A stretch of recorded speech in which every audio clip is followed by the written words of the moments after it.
નમસ્કાર દર્શક મિત્રો, અભિનવ સુરત ન્યૂઝમાં આપ સૌનું સ્વાગત છે. ચાલો આપણે જોઈએ આજના મુખ્ય સમાચાર અને અન્ય માહિતીઓ. હવામાન વિભાગની આગાહી અનુસાર રાજ્યમાં ઠંડીની શરૂઆત થઈ ચૂકી છે. આગામી 7 દિવસ સુધી વાતાવરણ શુષ્ક રહે તેવી શક્યતા છે.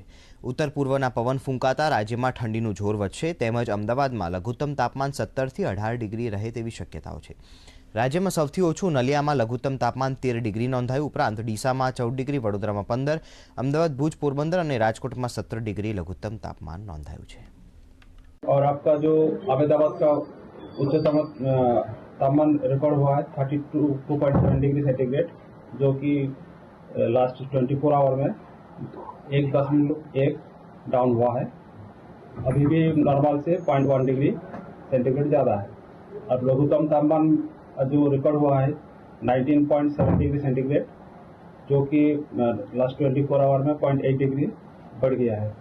नॉर्मल से अभी भी 3 डिग्री सेंटीग्रेड ऊपर है. और पवन का जो दिशा था उत्तर पूर्व दिशा में है. और फोरकास्ट अहमदाबाद की और आसपास एरिया के लिए क्लियर स्काई और लघुत्तम तापमान जो है 20 डिग्री सेंटीग्रेड के आसपास रहने का पूर्वानुमान दिया गया है.